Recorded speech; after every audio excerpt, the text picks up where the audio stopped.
सभी को मेरा नमन। आज हम श्रीमद् भगवत गीता के 6ठे अध्याय का महात्म्य पढ़ेंगे फ्रेंड्स। श्री भगवान कहते हैं, सुमुखी, अब मैं 6ठे अध्याय का महात्म्य बतलाता हूँ, जिसे सुनने वाले मनुष्यों के लिए मुक्ति करतलगत हो जाती है। गोदावरी नदी के तट पर प्रतिष्ठानपुर नामक एक विशाल नगर है, जहाँ मैं पिपलेश के नाम से विख्यात होकर रहता हूँ। उस नगर में जानश्रुति नामक एक राजा रहते थे, जो भूमंडल की प्रजा को अत्यंत प्रिय थे। उनका प्रताप मार्तंड मंडल के प्रचंड तेज के समान जान पड़ता है।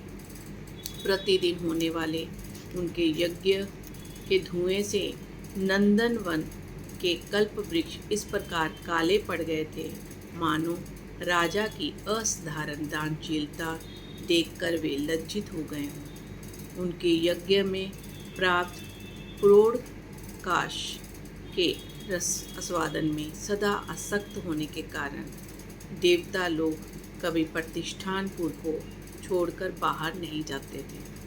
उनके दान के समय छोड़े हुए जल की धारा प्रताप रूपी तेज और यज्ञ के धूमों में से पुष्ट होकर मेघ ठीक समय पर वर्षा करते रहते थे। उस राजा के शासनकाल में रीतियों मतलब खेती में होने वाले 6 प्रकार के उपद्रवों के लिए कहीं थोड़ा भी स्थान नहीं मिलता था और अच्छी नीतियों का सर्वत्र प्रसार रहता था। वे बावली, कुएं, पोखर खुदवाने के बहाने मानो प्रतिदिन पृथ्वी के भीतर की निधियों का अवलोकन करते थे। एक समय राजा के दान, तप, यज्ञ, प्रजा पालन से संतुष्ट होकर स्वर्ग के देवता उन्हें वर देने के लिए आए। वे कमल नाल के समान उज्जवल हंसों का रूप धारण कर अपनी पंखें हिलाते हुए आकाश मार्ग से चलने लगे। बड़ी उतावली के साथ उड़ते हुए वे सभी हंस परस्पर बातचीत भी करते जाते थे। उनमें से बद्राश्व आदि 2-3 हंस वेग से उड़कर आगे निकल गए। तब पीछे वाले हंसों ने आगे जाने वालों को संबोधित करके कहा, अरे भाई बद्राश्व, तुम लोग वेग से चलकर आगे क्यों हो गए? ये मार्ग बड़ा दुर्गम है, इसमें हम सबको साथ मिलकर रहना चाहिए। क्या तुम्हें दिखाई नहीं देता? ये सामने ही पुण्य मूर्ति महाराज जानश्रुति का तेज पुंज अत्यंत स्पष्ट रूप से प्रकाशमान हो रहा है।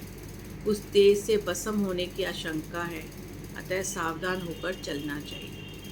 तो पीछे वाले हंसों के ये वचन सुनकर आगे वाले हंस हंस पड़े और उच्च स्वर से उनकी बातों की अवहेलना करते हुए बोले, अरे भाई, क्या इस राजा जानश्रुति का तेज ब्रह्मवादी महात्मा रैग के तेज से भी अधिक तीव्र है?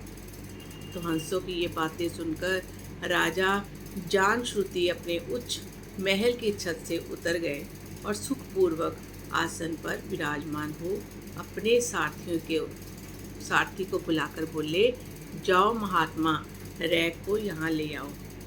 राजा का ये अमृत के समान वचन सुनकर मैं नामक सारथी प्रसन्नता प्रकट करता हुआ नगर से बाहर निकला। सबसे पहले उसने मुक्तिदायिनी काशीपुरी की यात्रा की, जहाँ जगत के स्वामी भगवान विश्वनाथ मनुष्यों को उपदेश की दिया करते हैं। उसके बाद वह गया क्षेत्र में पहुँचा, जहाँ पर फुल नेत्रों वाले भगवान गदाधर संपूर्ण लोगों का उद्धार करने के लिए निवास करते हैं। तदंतर नाना तीर्थों में भ्रमण करता हुआ सारथी पापनाशनी मथुरापुरी में गया। ये भगवान श्री कृष्ण का आदि स्थान है, जो परम महान एवं मोक्ष प्रदान करने वाला है। वेद और शास्त्रों में वह तीर्थ त्रिभुवनपति भगवान गोविंद के अवतार स्थान के नाम से प्रसिद्ध है। नाना देवता और ब्रह्म ऋषि उसका सेवन करते हैं। मथुरा नगर कालिंदी के किनारे शोभा पाता है। उसकी आकृति अर्धचक्र के समान प्रतीत होती है। वह सब तीर्थों के निवास से परिपूर्ण है फ्रेंड्स। परम आनंद प्रदान करने के कारण सुंदर प्रतीत होता है। गोवर्धन पर्वत के होने से मथुरा मंडल की शोभा और भी बढ़ गई है। वह पवित्र वृक्षों और लताओं से आवृत है। उसमें 12 वन हैं।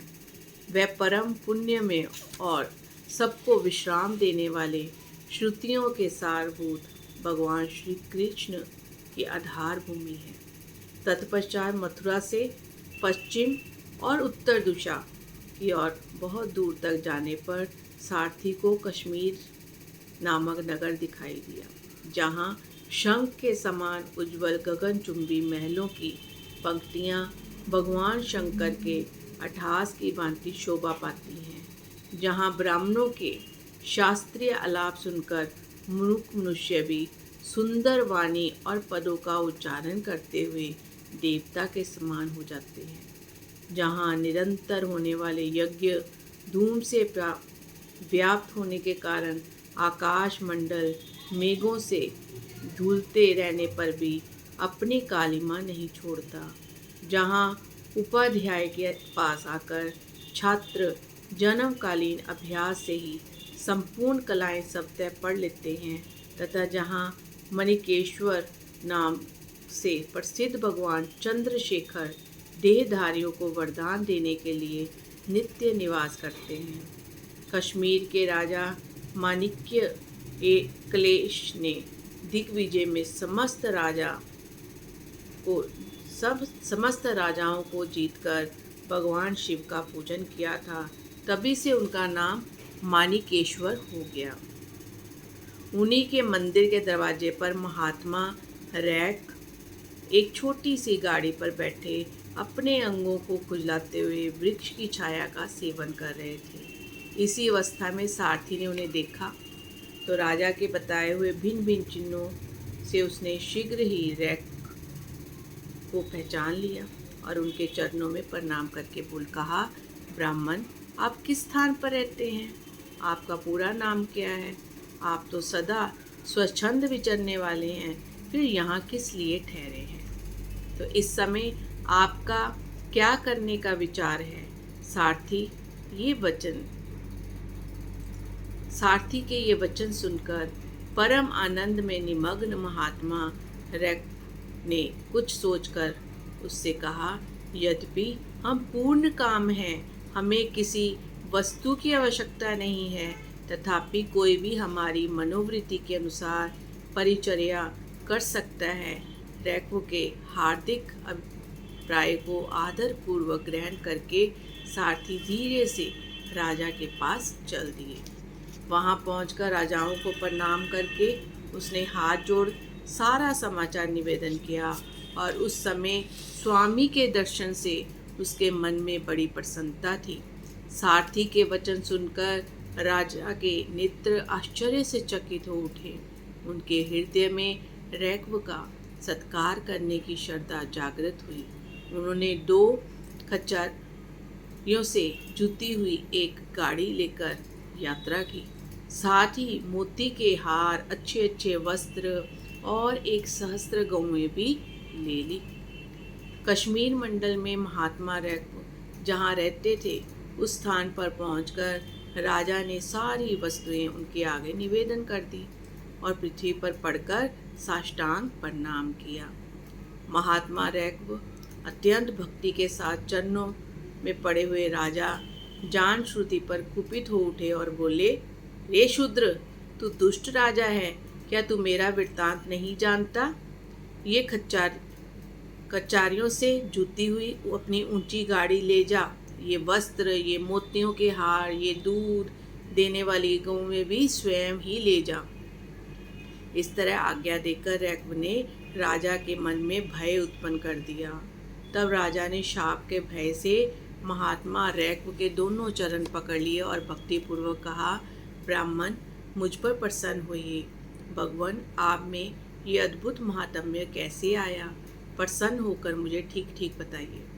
तो रैक्व ने कहा, राजन, मैं प्रतिदिन गीता के 6ठे अध्याय का जप करता हूँ। इसी से मेरी तेजो राशि देवताओं के लिए भी दुस्सह है। तदंतर परम बुद्धिमान राजा जान श्रुति ने यत्नपूर्वक महात्मा रैक्व से गीता के छठे अध्याय का अभ्यास किया। इससे उन्हें मोक्ष की प्राप्ति हुई। इधर रैकवी भगवान मणिकेश्वर के समीप मोक्षदायक गीता के छठे अध्याय का जप करते हुए सुख से रहने लगे। हंस का रूप धारण करके वरदान देने के लिए आए हुए देवता भी विस्मित होकर स्वेच्छानुसार चले गए।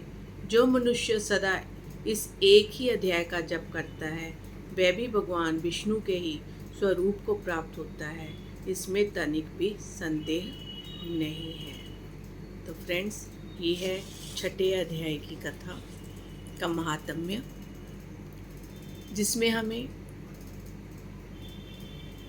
क्या बताया है कि हम मोक्ष कैसे प्राप्त कर सकते हैं। तो मोक्ष कैसे प्राप्त होता है? क्या भौतिक चीज़ों से मोक्ष प्राप्त होगा? नहीं, सिर्फ भौतिक चीज़ों से मोक्ष प्राप्त नहीं होता है। अपने अंतर्मुख हो जाएं। जितना हम अपने अंदर की तरफ मुड़ेंगे उतना हम अपना उत्थान करेंगे। तो फ्रेंड्स, अपनी सांसों के साथ जुड़ते रहें और अपने अंतर्मुखी होकर खुद स्वयं अनुभव करें। धन्यवाद फ्रेंड्स।